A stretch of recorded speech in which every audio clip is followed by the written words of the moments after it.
Hi, welcome to the wedding talk show with Varnika. आज हमारे साथ हैं अनुपम शक्ति और ये एक मेंटल हेल्थ वेलनेस एक्टिविस्ट हैं। सो लेट्स वेलकम टू अनुपम शक्ति एंड उनके बारे में थोड़ा बहुत जानते हैं। तो हाय अनुपम। हेलो वर्णिका जी। आप अपनी जर्नी के बारे में हमें थोड़ा बताएं कि कैसे आप इस कोर्स में आए, क्या आपकी अपनी खुद की सिचुएशंस थी, आपके एक्सपीरियंस थे, तो आप वो शेयर करिए हमारे साथ। बहुत सुंदर सी बात होती है। कई बार हम सब इंसान होने के नाते बहुत सारी चीज़ों से जूझ रहे होते हैं। हर किसी की अपनी जर्नी होती है। हर कोई अपने तरीके से हर चीज़ को झेलते हुए आगे बढ़ता जाता है। तो ऐसे ही हम लोग आगे बढ़ते हैं, कुछ ना कुछ गिरते संभलते ऊपर उठते। तो मैं पिछले 20 साल से इंस्टीट्यूशंस में, स्कूल्स में इंग्लिश सिखाती थी। और वहीं पे अपने बच्चों को समझने के लिए, जो स्टूडेंट्स होते हैं उनको डील करने के लिए मैंने साइकोलॉजी सीखी। So I entered into the field of psychology. फिर साइकोलॉजी में सारे साइकोथेरेपीज सीखे, वेरियस थेरेपीज, जैसे आपका आर्ट थेरेपी है, प्ले थेरेपी है। तो उनको करते करते मुझे समझ में आया मैं बच्चों को भी मतलब उनको भी संभाल रही थी, और साथ ही साथ मेरा सेल्फ इम्प्रूवमेंट बहुत ज़्यादा हो रहा था, सेल्फ एक्सेप्टेंस। क्योंकि कई बार ऐसा होता है कि हमें किसी ने कुछ कह दिया और हम सोचते हैं ऐसा कैसा कह दिया, कहीं मैं सही में वर्थलेस तो नहीं हूँ, मेरी ज़िंदगी जहन्नुम है, कुछ भी सही नहीं चल रहा। तो ये सारी चीज़ें, एक विचार और विचार और विचार, तो उन विचारों के ऊपर काम करना, ये साइकोलॉजिकल इंटरवेंशंस में मैंने सीखा।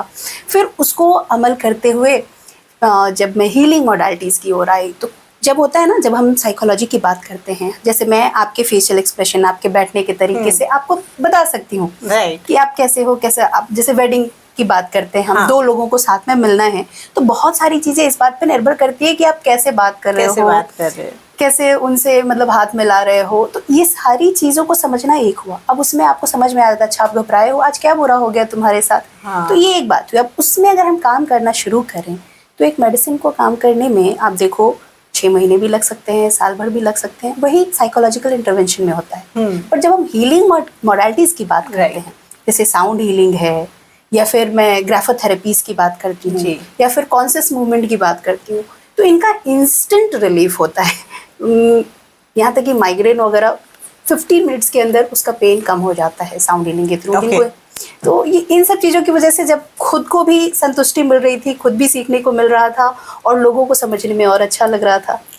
तो जब हम बात करते हैं मेंटल हेल्थ की या वेलनेस की बात करते हैं, तो कैसे इसका इम्पैक्ट एक रोमांटिक लाइफ, स्पेशली एक मैरिज के ऊपर इफेक्ट करता है, तो उसके बारे में आप थोड़ा बताएं। बहुत ही सुंदर सवाल है, और इस सवाल के ऊपर ना हमारी पूरी दुनिया कायम, हम कह सकते हैं। क्योंकि जब हम रिलेशनशिप की बात करते हैं, चाहे वो रिलेशनशिप माँ बच्चे का हो, वो रिलेशनशिप पति पत्नी का है, या किसी भी आपके दोस्त भी, हर रिलेशनशिप की जो बुनियाद होती है वो थॉट प्रोसेस होता है। राइट। यानी कि आप मेरे साथ हो जी, हम हस्बैंड वाइफ हैं, और होते हुए मैं हमेशा आपके बारे में ऐसा सोच रही हूँ कि मैं आपके लायक नहीं, या फिर आप हमारे लायक नहीं, या फिर हमेशा ये मन में सोचती रहूँ कि मैं जो भी कर रही हूँ वो उससे आपको बुरा ही लगता है, आप जो करो सब। तो ये जो अपनी मिसअंडरस्टैंडिंग क्रिएट होती जाती है, उसकी वजह से सारी जो हमारी फाउंडेशन होती है रिलेशनशिप की, वो बिखर जाती है। तो मिसअंडरस्टैंडिंग ना क्रिएट होने के लिए मेरा तो मानना है कि किसी भी रिलेशनशिप में, स्पेशली जो ये हम फाउंडेशन की बात करते हैं, क्योंकि आप इसमें एक दूसरे को, खासकर हमारे इंडियन कल्चर में जब हमारी अरेंज मैरिज होती है, हाँ जी, तो हम बहुत ज़्यादा नहीं जान रहे होते हैं, अचानक से फैमिली वाले मिलाते हैं, आपकी शादी होती है, और फिर आप एक दूसरे को समझने की कोशिश करते हो। तो फाउंडेशन बनाने में जो बुनियाद है उसकी वो जेन्युइनिटी है। तो आजकल जो हम बात करते हैं, डिवोर्स के केसेस बढ़ रहे हैं, तो डिवोर्स केसेस बढ़ने का जो बेसिक रीज़न है वो हम जेन्युइनिटी को हटा देते हैं कि देखेंगे ना, जैसा होगा चलेगा ना, बाद में आएगा ना। तो एक एक करके जब परत दर परत खुलती जाती है तो आप रिपल्शन क्रिएट करते हो। अचानक से वो डेटी वाला इमेज होता है कि बहुत सुंदर, बहुत सब कुछ अच्छा है, वाओ, दिखने में भी अच्छा, ये भी अच्छा, वो भी अच्छा, सब चीज़ मना के आप चल रहे हो, आपका वो ड्रीम इमेज आपके सामने। और जब असलियत सामने आती है एक एक करके, जब मेकअप उतरता है शादी का, पता चलता है, तब फिर आपको लगता है अरे ये तो ऐसा है, अरे ये तो इस तरीके से बात करता है, आपने सिर्फ उस दिन ऐसा बात किया। तो उसमें जेन्युइनिटी जो है, जो हम सच्चाई की बात करते हैं, वो फाउंडेशन है। जिस दिन हम इस बात को मान गए तो अपने आप बाकी चीज़ें आसान हो जाती हैं। बिल्कुल। तो जैसे अभी आपने बोला कि जैसे अरेंज मैरिज जो होते हैं स्पेशली, तो उसमें कई बार हम बोलते हैं ना कि मेंटल हेल्थ के बहुत सारे इश्यूज क्रिएट होते हैं, कि बहुत सारे चैलेंजेस कपल जी। फेस कर रहे होते हैं, स्पेशली तब जब वो अपनी शादी के लिए पूरी प्रिपरेशन में होते हैं। तो उसको वो कैसे एड्रेस कर सकते हैं, क्योंकि जैसे अभी आपने मेंशन किया कि स्टार्टिंग में सब कुछ अच्छा लगता है, जी, जी। हम बहुत ज्यादा कन्वर्सेशन इस तरह से नहीं रखते कि हमें एक्चुअलिटी पता चले, जो हमें बाद में पता चल रही है। तो वो किस तरह से वो एड्रेस कर सकते हैं, कैसे वो कॉन्फ्लिक्ट्स या चैलेंजेस अपने वो खत्म कर सकते हैं इनिशियली? अच्छा, जब मेंटल हेल्थ की बात आती है तो मैं आपसे सिंपल शब्द में पूछती जी। हूँ, मेंटल हेल्थ क्या है आपके नज़रिए में? एक आम इंसान क्या समझता है कि मेंटल हेल्थ क्या है? मेरे हिसाब से तो एक पीस, एक सेटिस्फेक्शन, जहाँ पे आपकी जो चीज़ें आप सोच रहे हो वो अगर क्लियरेंस पहले ही कर लो, तो आपको रहता है कि हाँ यार, अभी मेरी सारी चीज़ें मेरे लिए क्लियर है, तो मैं आगे जाके एटलीस्ट मैं डिस्टर्ब नहीं होने वाली हूँ। आप इतने लोगों से मिलते हो, जी। बहुत सारे लोगों से मिले आप, आपको क्या लगता है कितने लोग मेंटली हेल्दी हैं? परसेंटेज में परसेंटेज में देखा जाऊँ तो शायद मुश्किल से 10 से 15% लोग बहुत ऐसे हैं जो एक्चुअल में मेंटली सेटिस्फाइड हैं, पीस में हैं। अदरवाइज तो आप देखोगे कि जो इंसान अगर मुस्कुरा भी रहा है तो उसमें वो पता नहीं कितनी प्रॉब्लम्स में है। तो जब आप किसी के साथ बैठते हो तब समझ में आता है कि यार कितने चैलेंजेस, कितने जी, जी। इश्यूज वहाँ पे हैं। तो मेरे ख्याल से 10 से 15% भी शायद बहुत ज़्यादा मैं बोल रही हूँ आज के जी, टाइम में। बहुत सही कहा आपने। असल में क्या होता है ना, मेंटली हेल्दी होना एक स्टेट होता है। जैसे हम कहते हैं ना, अरे पता है आज का दिन बहुत ही खूबसूरत था, आज तो भयानक दिन था, आज का पूरा दिन मैं रोते ही रह गया। तो हम बार बार कहते हैं ना कि दिन अच्छा या बुरा नहीं होता। हाँ। ये आपने क्या फील किया, हो सकता है आपके सामने किसी और ने उसी दिन को बहुत एंजॉय किया, जी। पर आप नहीं कर पाए। तो यहाँ पे जो फिर से बात आती है ना कि हम किस तरीके से उस मेंटल हेल्थ को देख रहे हैं। जी। आज के डेट में आपको अगर मालूम हो, मेंटल हेल्थ एक टैबू है। हम हाँ। रिलेशनशिप काउंसलिंग की भी बात करें तो दोनों ये सोचते हैं तुमको जरूरत है रिलेशनशिप काउंसलिंग की, मुझे नहीं, मैं सब सही कर रहा हूँ, मैं सब सही कर रही हूँ। तो दोनों में से कोई एक्सेप्टेंस के लिए ही रेडी नहीं होते कि हम दोनों को हेल्प की जरूरत है। अभी आपकी शादी हुई या even forget about the marriage, you are in some sort of intimate relationship, right. और उस रिलेशनशिप में आप एक दूसरे को समझ रहे हो, रह रहे हो साथ में, और रहते रहते डिफरेंसेस खड़े होते हैं। तुमने ऐसा क्यों बोल दिया, तुमने मुझे समझा नहीं, पहले तो तुम ऐसा किया करते थे, आज तुम हम पे ध्यान नहीं देते। ऐसी चीज़ों के ऊपर क्या होता है ना, वो डिफरेंसेस खड़े हो गए।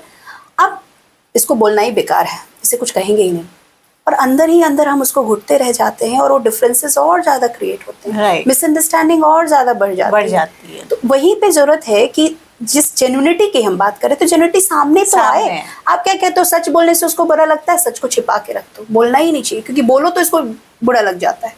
सच को किस तरीके से बोलना है वो टेक्निक होती है, वो हम लोग एज अ थेरेपिस्ट बताते हैं कि आपको सच को एक्सेप्ट करना। जैसे हम बोले तुमको तो मरना ही है एक दिन, कहते हैं ना परम सत्य है, पर उस सत्य को किस तरीके से बोलना है वो बहुत जरूरी है। तुमको तो कुछ भी नहीं आता है, तुम तो ये बिल्कुल समझते नहीं हो, तुमको तो ये भी करना नहीं आता। अब इस तरीके से अगर हमने किसी को बोल दिया, अब उनको क्या फील होगा?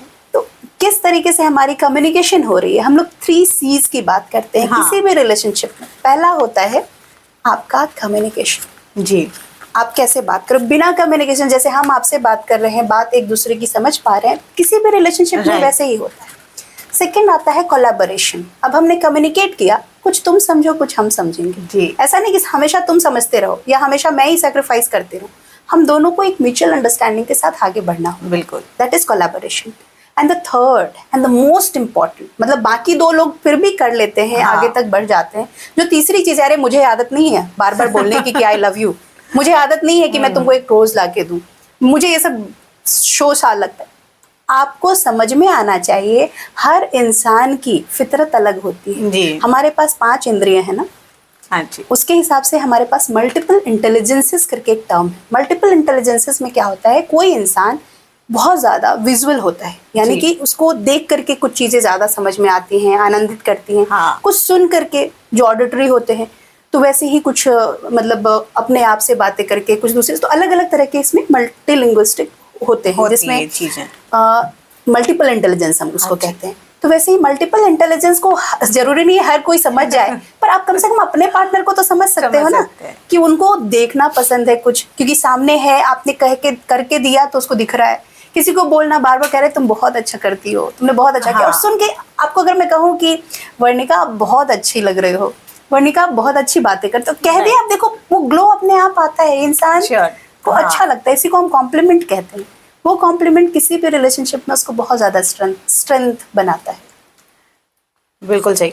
अच्छा अनुपम, जैसे अगर मैं बात करूं कि एक कपल को अपना अगर इन्हेंस करनी है, अपनी क्या कहते हैं, अपने कनेक्शंस अपने आप में इन्हेंस करने, तो उसमें साइकिक हीलिंग के या फिर आपके स्पिरिचुअलिटी के किस तरह से वो उसको ला सकते हैं, किस तरह से उसको प्रैक्टिस कर सकते हैं अपने कनेक्शंस को बिल्ड करने में? यहाँ पे मैं एक बहुत बड़ी बात करूंगी जो कहने को कंट्रोवर्शियल भी हो सकती है, लेकिन उसमें एक बात समझने वाली है। मुझे नॉनवेज पसंद है, आप वेजिटेरियन हो, हम दोनों साथ में जाएंगे, कहीं ना कहीं जाकर के वो डिफरेंसेस आएंगे। तुम बार बार यही खाते हो, तुम वही खाते हो, तो खाने पीने से इतना डिफरेंसेस आ रहा है। जस्ट इमेजिन अगर हमारा पूरा कल्चर अलग हो। हाँ जी, हमने पूरा जो हम रिलीजन की जब हम बात करते हैं, हमने सब कुछ अलग तरीके से देखा, अलग तरीके से महसूस किया, आप अलग तरीके से महसूस कर रहे हो, तो दोनों का सामंजस्य होना और भी ज्यादा मुश्किल हो जाता है। तो ऐसा जरूरी नहीं है कि दोनों एक पेज पे होना चाहिए, दोनों की सारी पसंद नापसंद एक होनी चाहिए, पर एक एक्सेप्टेंस की अंडरस्टैंडिंग होनी चाहिए। तो जब भी आप किसी के साथ भी जा रहे हो, चाहे वो किसी धर्म का है, किसी भी रंग का है, किसी रूप का है, किसी भी आकार का है, आज के डेट में बहुत सारे ऐसे भी हैं कि जिनको एसिड अटैक में जिन लोगों ने अपना सब कुछ खोया है, उनको भी बहुत अच्छे मतलब पार्टनर्स मिल रहे हैं और वो बहुत अच्छे प्रेम से रह रहे हैं। तो जब उन्होंने शादी की, उनको उस रूप में एक्सेप्ट किया कि तुम जैसे हो वैसे ही मुझे चाहिए। अब उसमें एक्सपेक्टेशन ऐसे नहीं होती है कि मैं जैसा बोलूं वैसा करो, जिस तरीके से कहूं वैसा करो, मैं अपनी उंगलियों पे नचाऊं, या मैं जैसा चाहूं सब उस तरीके से फ्रेम होता जाए। इस अंडरस्टैंडिंग के साथ हम जब भी किसी भी रिलेशनशिप में जाते हैं, तो वो रिलेशनशिप का टूटना आज न कल निश्चित है।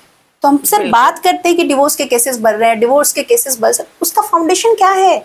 क्यों डिवोर्स के केसेस बढ़ रहे हैं? क्यों डिफरेंसेस इतना क्रिएट हो रहे हैं? क्यों लोगों में रिलेशनशिप के ऊपर इतने इश्यूज हैं? खासकर कपल्स की बात हम कर रहे हैं। हमारे इंडियन सिस्टम में तो ये भी है कि बाकी न्यूक्लियर फैमिली में अगर आप बोलो तो जो भी डिफरेंसेस है सिर्फ हस्बैंड वाइफ के डिफरेंसेस हैं, पर हमारी तो पूरी ब्रॉड फैमिली है, जॉइंट फैमिली है। उस फैमिली में हर एक किसी के डिफरेंसेस आपको इम्पैक्ट करते हैं। उसमें भी जो स्त्री हैं उनको बार बार सैक्रिफिशियल माना जाता है, तो या तो उनको पूरा परिवार बुरा साबित करेगा, या फिर वो जंग करके जैसे भी करके कम से कम अपने पति को अपने साथ लेके निकल जाए। तो एक सामंजस्य बिठाना, दोनों एक पेज पे रहे, उसके लिए दोनों को एक्सेप्टेंस होना चाहिए कि अगर तुम नॉनवेज भी खा रहे हो, मैं इसके साथ तुमको एक्सेप्ट कर रही हूँ। तुम बहुत मोटी हो, मैंने देख लिया तुमको, तुम ऐसे भी हो जाओ, मुझे तुम इसमें भी बहुत पसंद हो। अब मैं ये एक्सेप्ट नहीं, मतलब ये ऐसा एक्सपेक्ट नहीं करूंगी कि तुम मेरे साथ आ गए तो मैं तुमको जब भी बोलूं तुम जिम जाओ, ये करो, इस तरीके से मेरे हिसाब से नाचो। फॉर श्योर हेल्थ के लिए जरूरी है, पर आप अपने हिसाब से उनको बोल नहीं सकते, वो कठपुतली की तरह नचाने की कोशिश ना करें। Same thing goes for the men as well. जी, तो जब हम बात करते हैं वेडिंग प्लानिंग की, क्योंकि जैसे पूरा जो हमारा शो है वो वेडिंग सेंट्रिक है, जब हम बात करते हैं वेडिंग प्लानिंग की, तो वो टाइम ऐसा होता है जिस टाइम पे बहुत ज्यादा स्ट्रेस होता है। तो मतलब आप क्या एडवाइस करते हो कपल्स को कि अपने वो एक मेंटल हेल्थ का बनाए रखें, एक अपने जो इमोशनल कनेक्शंस है उसको मेंटेन कर पाए वो, तो क्या आपके सजेशन? यहाँ पे आपने साइकिक हीलिंग की पिछले सवाल में बात की थी। जब हम बात करते हैं कि किस प्रकार से हम अपने आप को उस नए रिश्ते के लिए तैयार करें, जो हार्मोनल चेंजेस हैं, एक तो टीनेज में होते हैं, हमें मालूम है, जिसमें डेवलपमेंट होता है, पर जब हम किसी के साथ रीयूनियन के लिए जाने वाले हों, एक नया रिश्ता बनने वाला है, तो कुछ डर होता है, कुछ वो मतलब मिलने की वो कशिश हम कह सकते हैं, वो फीलिंग होती है, और जिसको हम नॉर्मली तितली बोलते हैं कि जी। तो उसको किस तरीके से आप एक दूसरे से बात करके समझ पा रहे हैं। जैसे बहुत सारे कल्चर्स में, हमारे इंडियन कल्चर में माना जाता है कि शादी के पहले लड़के लड़की को बात नहीं करना, पर आज के जनरेशन में बहुत ज़्यादा चेंज हो। मुझे नहीं लगता है, रेयरली ही कोई ऐसा कल्चर होगा जहाँ लड़के लड़कियाँ पहले बात नहीं करते हैं शादी के। तो जब वो बातें करते हैं तो एक दूसरे को समझना कि आपको कैसे क्या पसंद है, किस तरीके से पसंद है, नापसंद है, जितनी ज़्यादा वो एक दूसरे को जान के पहले से तैयार हो जाए। अभी क्या होता है ना कि बस शादी हो जानी चाहिए, बाद में हम देख लेंगे क्या होगा। हमारे बहुत सारी जगहों पे क्योंकि शादी होना को एक ऐसा रिचुअल माना जाता है कि ये हो गया बला टल गई, अब बाकी का ये लोग देख लेंगे। हाँ, पर उसके पहले ही सारी चीजें हो जाने चाहिए, डिवोर्स के केसेस मिनिमल हो जाएं। अगर आप शादी के पहले ही ये जो तितलियों वाले हैं इन सारी ये- तितलियों को संभाल लें तो बहुत सारी चीजें संभल जाएंगी। तो जो साइकिक हीलिंग की मैं बात कर रही थी, psychic healing is basically instinct. वो बहुत मतलब आप जब ध्यान में होते हो, आप एक दूसरे के साथ बहुत ज्यादा घूम रहे हो। आपने कुछ ऐसे कपल्स के बारे में भी सुना होगा कि चाहे कुछ भी हो जाए उन्होंने एक दूसरे का साथ नहीं छोड़ा। हाँ जी। जिस भी सिचुएशन में जैसा भी हो जाए वो एक दूसरे के साथ। साथ। तो ये कनेक्शन ही साइकिक कनेक्शन होता है। ये सिर्फ फिजिकल कनेक्शन नहीं होता, सिर्फ मतलब स्पिरिचुअल तो बहुत ही वास्ट लैंग्वेज है, जी। लेकिन वो एनर्जी लेवल पे इतने जुड़े होते हैं कि किसी भी सिचुएशन में, यहाँ तक कि सारी दुनिया कह दे कि ये करप्टेड है, ये बर्बाद है, बट वो इंसान उसका साथ नहीं छोड़ता। राइट। तो जैसे हम बात करते हैं कि शादी से पहले जब प्रिपरेशन चलती है तो बहुत ज़्यादा एंजाइटी होती है, मतलब एक अलग सी घबराहट, डर, वो चीज़ बनी रहती है। तो जी। क्या कुछ ऐसे प्रैक्टिसेस हैं या कुछ ऐसी एक्सरसाइज हैं जो कपल्स इसे कर सकते, तो शायद कहीं ना कहीं कुछ टिप्स हैं सुन जाए जो जी। 3 टिप्स में मैं शेयर करना चाहती हूँ। सबसे पहले, जब भी हम, आपने वो तितली की बात की ना, तितली जिसको हम करंट भी बोलते हाँ हैं, जी। शाहरुख खान की लैंग्वेज में गिटार बजना गिटार। तो जो भी फीलिंग है वो फीलिंग तो बहुत ही खूबसूरत फीलिंग होती है, क्योंकि हर कोई अपने शादी के समय की उसी फीलिंग को याद करके न जाने कितने वक्त बिताते हैं। राइट। और मुझे लगता है इंडियन कल्चर में जो भी वीडियो हमारे तैयार होते हैं शादी जी। के, जितनी बार आप वीडियो देखते हो आपका वो मेमोरी आता है कि कैसी फीलिंग थी आपकी।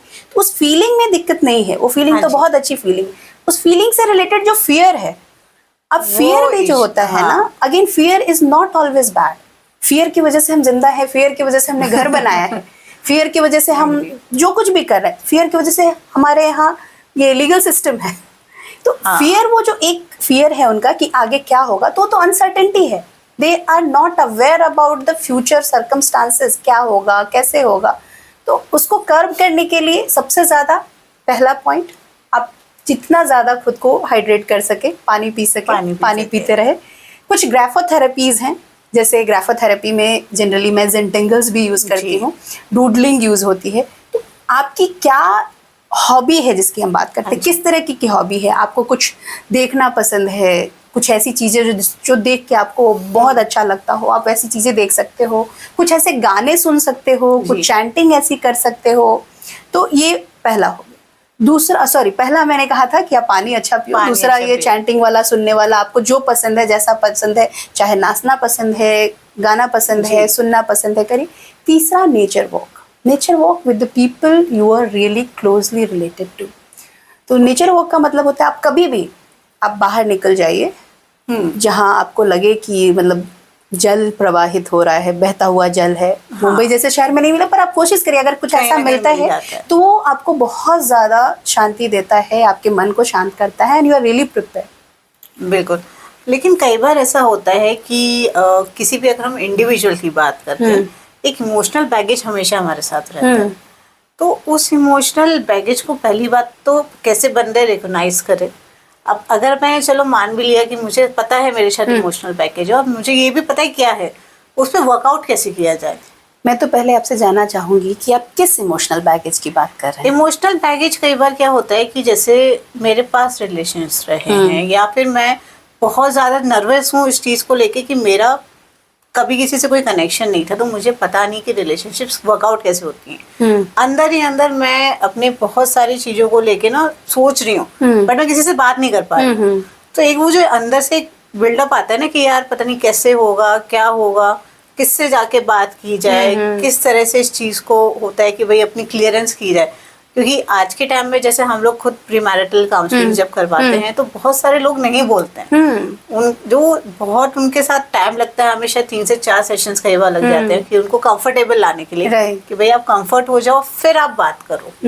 तब तो हमें समझ में आता है कि भाई आपके क्या बैगेजेस हैं, क्या आपकी थिंकिंग है, क्या सोच रहे हो, क्या नहीं सोच रहे हो। क्योंकि कई बार ऐसा होता है कि हमें पता होता है यार कि ठीक है हमारे कोई कनेक्शंस नहीं है, बट हमारे पार्टनर के कनेक्शंस थे। अब आगे वो चीज़ रहेगी नहीं रहेगी, अब मैं अपने पार्टनर से तो बोल नहीं सकती। यहाँ पे एक बहुत सामान्य सी चीज़ है जिसको बहुत कॉम्प्लिकेटेड बना दिया गया है।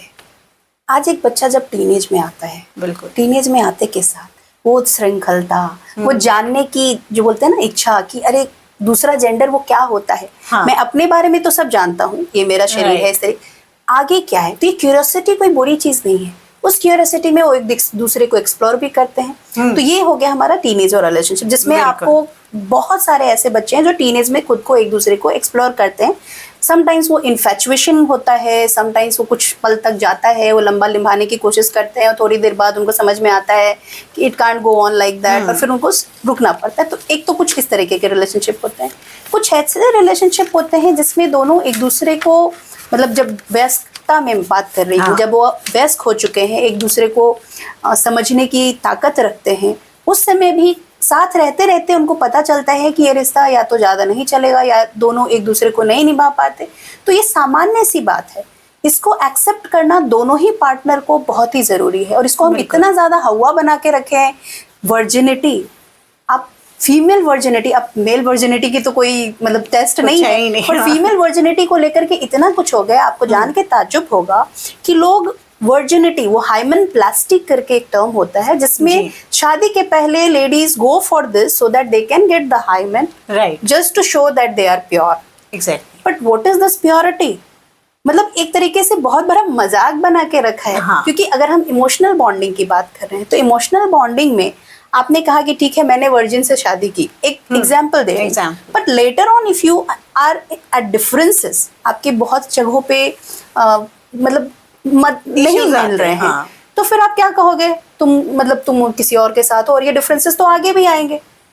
तो उन चीजों को समझना बहुत जरूरी है कि रादर देन हमें फिजिकली कुछ करने के, we have to think about. और बहुत ही खतरनाक होता है ऑपरेशन जो हाइनोप्लास्टी होता है, और उसमें बहुत सारे उसके साइड इफेक्ट्स भी होते हैं, उसके ऊपर बहुत सारे केस स्टोरीज भी बने हुए हैं। तो वो एक पहलू है, पर एक दूसरे को समझना और एक्सेप्ट करना बहुत जरूरी होता है। ये बार बार, और वो कंपैरिजन आना जो सबसे बड़ा रिश्तों में दरार लाता है कि आपकी और हमारी शादी हुई और शादी के बाद मैं अरे वो तो मेरे लिए ऐसा करता था, तुम तो ये भी नहीं करते, अरे ये तुमसे अच्छा तो वही था। हाँ, ये कंपैरिजन जैसे ही आ जाता है वो रिश्तों को पूरी तरीके से खंडित करने लगता है, फिर आप एक दूसरे से बहुत दूर हो जाते हो। बिल्कुल सही। तो कई बार कुछ ऐसे साइन भी होते होंगे जो आपने शायद अपने एक्सपीरियंस किए हैं या थ्रू आउट आपका जो भी जर्नी रहा, तो उसमें होता है ना कि हम शादी के लिए हाँ बोले, so let's say like before I से आई डू, सो मुझे वो चीज़ एक अश्योरेंस कैसे मिलेगी? मतलब क्या ऐसे साइन है, ये मुझे पता होना चाहिए कि हाँ इस बंदे को मुझे हाँ करनी भी है या नहीं करनी है। जो आज के टाइम में हम रेड फ्लैग्स और ग्रीन फ्लैग्स की बात करते हैं, तो वो ऐसे कौन से वो हैं आपके? मैं आपको एक बात बताती हूँ। जब हम ना स्कूल्स में बच्चों को एडमिशन लेते हैं, जी, स्कूल्स कितने सारे टेस्ट भी लेते हैं, बहुत तरीके से चेक करके फिर बच्चे को अपने स्कूल में डालते हैं। हाँ जी। क्या गारंटी है कि उन्होंने जिस बच्चे को लिया आगे चल के वो बर्बाद नहीं होगा, बिगड़ेगा नहीं? तो एक तो वो चीज़ है। दूसरी बात ये होती है, वो तो बच्चे की बात हुई। अभी हम अगर रिलेशनशिप में बात कर रहे हैं, हम आपके साथ एक रिलेशनशिप में जा रहे हैं, आपने हमें कुछ और पोर्ट्रे किया, जो कि इंडिया में ये भी चीज़ें बहुत हो रही हैं, जिसमें NRI के नाम से कोई आता है, अपने बारे में कुछ आइडेंटिटी दिखाता है और फिर बहुत सारे उसकी वजह से घटनाएं होती हैं। सिर्फ लड़कों की तरफ से ऐसा नहीं होता। अभी इतने सारे केसेस आए हैं जिसमें लड़कियां, एक ऐसी लड़की थी जिसने कई लड़कों से शादी कर करके उनको डाउरी के केस में फंसाया, और मतलब उसी से उसकी जिंदगी चल रही थी। उसने कुछ 9 या 10 शादियां की सिर्फ लड़कों से पैसे ऐंठने के लिए। तो वो समझना हमें बहुत जरूरी है कि हम उसके केस हिस्ट्री को जाने। इसीलिए कहा ना, शादी के पहले जाना, हम ना रश में फट से शादी कर लेते कि भाई ये हो जाए, इसके बाद देख लेंगे जो है, पर उसके पहले सारे डिसीजन हो जाना चाहिए। एक मेरी क्लाइंट थी, वो इस सिचुएशन में आई थी, उसकी शादी को सिर्फ 6 महीने हुए थे, और 6 महीने के बाद वो कह रही है लड़का ने सब मेरे से झूठ कहा, इसकी तो ना तो घर है, ये किराए के घर में था और मुझे कह रहा था अपना घर है, ना जॉब है। तो ये आपको आज पता चल रहा है, आपने उसके लिए रिसर्च किया, किनकी बातों को माना? तो वो तो आपका काम है कि आप पहले पता करें। किसी से जब आप इतने लंबे रिश्ते के लिए जुड़ रहे हो जी, तो आपको उसके बारे में सारी जानकारी हासिल करनी होगी। आप एक घर खरीदने जाते हो, कितनी बार देखते हो कि घर के आसपास क्या है। घर छोड़ो, क्रीम खरीदने के लिए आप कितना सोचते हो, और जिस आदमी के साथ रहने वाले हो उसके लिए तो सब कुछ पता करना आपके हिसाब से जरूरी है। बिल्कुल। तो जब हम बात करते हैं होलिस्टिक हीलिंग प्रोसेस की, तो कैसे उसको यूज करके हम एक हार्मोनियस रिलेशनशिप बना सकते हैं, वो एक इन्वायरमेंट क्रिएट कर सकते हैं? जो मैंने आपको 3 C बताए जी, वो तीनों वो सी तीन बहुत ही सी, इम्पोर्टेंट है। उसमें जो कोलैबोरेशन है, कोलैबोरेशन बहुत ही वास्ट चीज होता है। हाँ जी, जैसे आज के डेट में कोलैबोरेशन क्या होता है, दोनों साथ में बैठ गए, ड्रिंक कर लिया, दो जी। चार गाने सुन लिए, बस they got physically intimate, that's the end of the day. Again from the next day the same thing starts, rather than just drinking and getting into it. अगर वो कॉन्स्ट्रक्टिवली, जैसे जो लोग आपको देखो हाइकिंग गए, हाँ जी। ट्रैकिंग गए, या फिर they go for some sort of adventure sports, they interact in such a way through some art activity, या फिर कोई डांस क्लास डांस साथ में क्लास, कर रहे हाँ। हैं, वो रब ने बना दी जोड़ी। You see how beautifully they collaborated, and even though this lady was not ready to accept him, by the end she accepted. Right. तो ये बहुत सारे केसेस में ऐसा देखा जाता है। आप कोई भी चीज जब साथ साथ करते हैं, साथ साथ एक दूसरे को अप्रिसिएट करके समझते हुए आगे बढ़ते जी। हैं, तो फिर अब सिर्फ खाना ही बना लो ना साथ में, देखो कैसी अंडरस्टैंडिंग बनती है। बिल्कुल। तो जहाँ हम बात कर रहे हैं कि शादी की जो इतने ज़्यादा कॉन्फ्लिक्ट्स होते हैं, या जहाँ हम एक प्रिपरेशन की बात करते हैं, तो उसमें आपके क्या व्यूज़ हैं टूवर्ड्स कि एक प्री मैरिटल काउंसलिंग किस हद तक ज़रूरी है और क्या उसकी इम्पोर्टेंस है आज के टाइम में? जरूरी नहीं, मैं तो चाहती हूँ कि इसको एक कंपलसरी चीज बना देना चाहिए, मस्ट कर देना चाहिए जी। क्योंकि बहुत सारी चीजें हैं जो आपने अभी बताया कि लड़कियों को नहीं मालूम होता कि ये कैसे होगा, क्या होगा। लड़कों को भी बहुत सारी चीजें नहीं मालूम होती हैं, तो वो लोग किसी गलत सोर्स से भी जानने की कोशिश करते हैं। जी। और वो गलत सोर्स में कई बार ऐसा होता है कि वो सही चीज नहीं समझ पाए। तो जो चीजें प्रॉपर, उसके लिए जो काउंसलर्स हैं, जिसको आप प्री मैरिटल काउंसलर्स कर रहे हैं, कुछ थेरेपिस्ट होते हैं, उन लोगों के पास वो पूरी टेक्निक्स है, साइंटिफिक बैकग्राउंड पे बनाए हुए मेथडोलॉजीज हैं। हाँ जी। तो अगर वो उनसे कनेक्ट करते हैं तो उनको समझने में आसानी होगी। और जो आप बता रहे थे कि जितने टर्बुलेंसेस होते हैं, उनके प्रॉब्लम्स होते हैं, वो बहुत हद तक आराम से कर पाएंगे। मतलब इसको हम मान सकते हैं कि अगर आपकी आज के टाइम में एक प्री मैरिटल काउंसलिंग अगर सक्सेसफुल होती है, तो आपकी जो मेंटल हेल्थ है या फिर आपकी जो वेलनेस है, अंडरस्टैंडिंग, वो एक अंडरस्टैंडिंग वो ज्यादा स्ट्रांग हो सकती है एज कंपैरेटिव आप बाद में लेकर आओ कि भाई मुझे डिवोर्स लेना है। वो तो हमेशा है ना, precaution is better than cure. Precautions is better than. अभी आपने एक सवाल पूछा था कि एक दूसरे को जाने कैसे, पहचाने कैसे। तो जब आप खुद को जानोगे, खुद को समझोगे, तो दूसरे को समझना आसान होता है। बिल्कुल।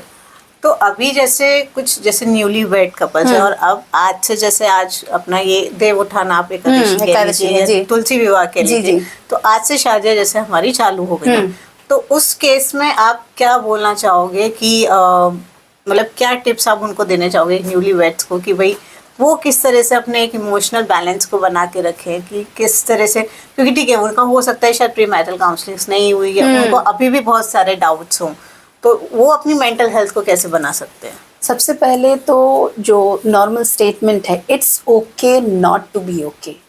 अगर आपके सिंपल डिफरेंसेस हैं, दैट्स वेरी नेचुरल। आप लवलीस्ट कपल का जो एग्जाम्पल देते होंगे, आपको लगता होगा कि ये कपल बेस्ट कपल है, go and find it out. उनके बीच में डिफरेंसेस नहीं होते, उनके बीच में झगड़े नहीं होते। So this is very very normal. ये पहली चीज है।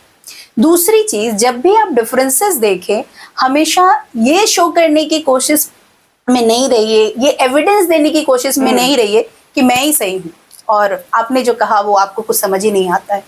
बिल्कुल। तो जब हम इस स्टेज में आ जाते हैं कि वो जो एक्सेप्टेंस वाला लेवल है कि ठीक है अभी आप मेरी बात नहीं समझ रहे हैं, या ये भी कहना सही नहीं है कि आप मेरी बात नहीं समझ रहे, मेरा मानना कुछ अलग है, मैं आपकी बात को धीरे धीरे समझने की कोशिश करूंगी, पर मैं अभी नहीं समझ पा रही। तो रादर देन टेलिंग कि आप मेरी बात नहीं समझ रहे हो, मैं आपकी बात नहीं समझ रही हूँ, मैं कोशिश करूंगी आपकी बात धीरे धीरे समझने की। तो जब आप ऐसे बात कर रहे हो, यही कम्युनिकेशन स्किल्स है ना, जिस तरीके से आप उनसे बात कर रहे हो, तो उनमें भी वो एक्सेप्टेंस की बात आएगी, क्योंकि ये जितनी भी फीलिंग्स होती है कॉन्टेजियस होती है। अभी अगर मैं कहूँ कि मैं आपसे बहुत प्यार से बात कर रही हूँ, आप कितने भी रोश में हो, कुछ समय के बाद आपके भीतर भी वो प्यार पनपेगा। Exactly. उसी तरीके से अगर मैं थोड़ी अग्रेसिव हो गई, तो आपके अंदर भी अग्रेसिव पैदा होगा। तो इमोशंस हमेशा कॉन्टेजियस होते हैं। तो आप एक दूसरे के एक्सेप्टेंस के साथ अपने आप को इस तरीके से पोर्ट्रे करिए कि मैं आपको धीरे धीरे एक्सेप्ट कर रही हूँ, और जहाँ भी लगता है कि आप मुझे नहीं समझ पा रहे, पेशेंटली, ये पेशेंस का वर्ड जो है कहने में बहुत बड़ा वर्ड लगता है, करने में भी हाँ। बहुत मुश्किल है, पर अगर आप इसको धीरे धीरे अडेप्ट करते रहे, जिसके लिए माइंडफुलनेस प्रैक्टिसेस हैं, विपस्सना है, या फिर कुछ शिकंतजा मेडिटेशन में बात करती हूँ, ऐसी कुछ चीज़ें हैं जो आप अडेप्ट करो तो आपका वो लेवल इम्प्रूव होता है।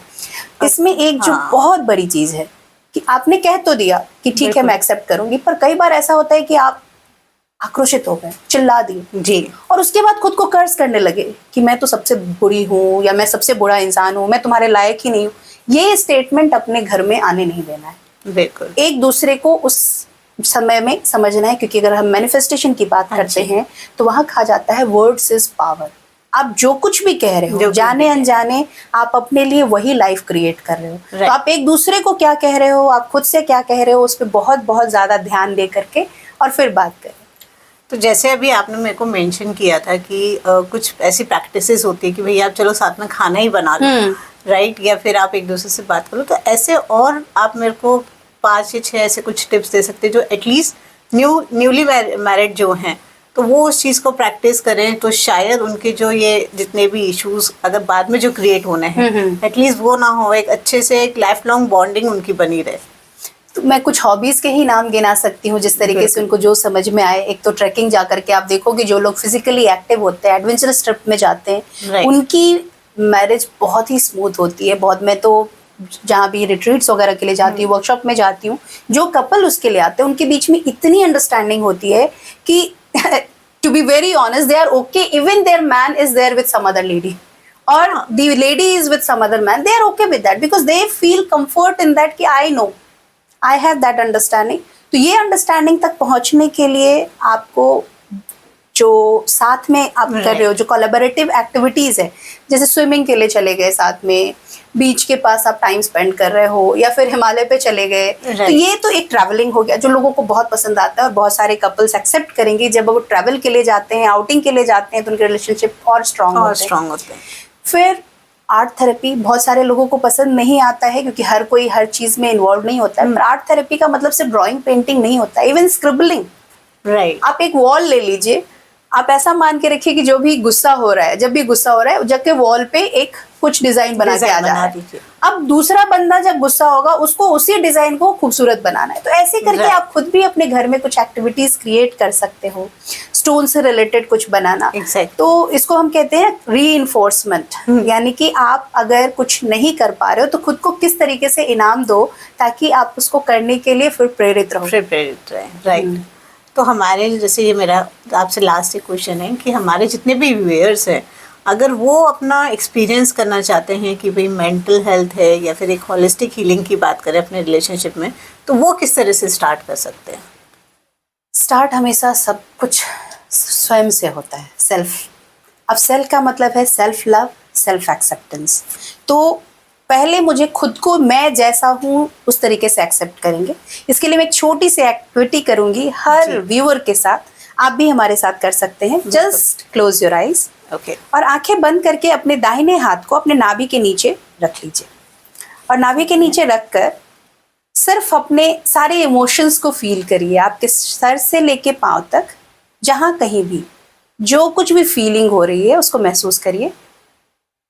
कहीं पे कोई संकुचन, कहीं पे कोई गर्माहट, कहीं पे खुजलाहट, कुछ भी गरम ठंडा। बस अपने ध्यान को सर से लेके पांव तक इसी तरीके से प्रवाहित होने दीजिए।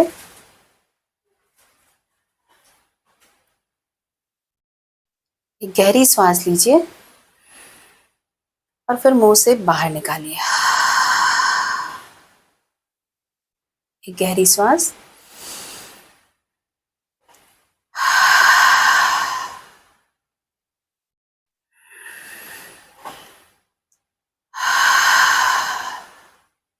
अब अपनी आंखें खोल लीजिए और आपके सामने, आपके आंखों के ठीक सामने जो भी नजर आ रहा है उसे एक टक देखते जाइए, ऐसे जैसे आपके सामने दुनिया में और कहीं कुछ भी नहीं है। जो कुछ भी है ये केंद्र बिंदु है। खुद से कहिए, मैं इस वक्त में इसी पल में हूँ, इसी पल में हूँ।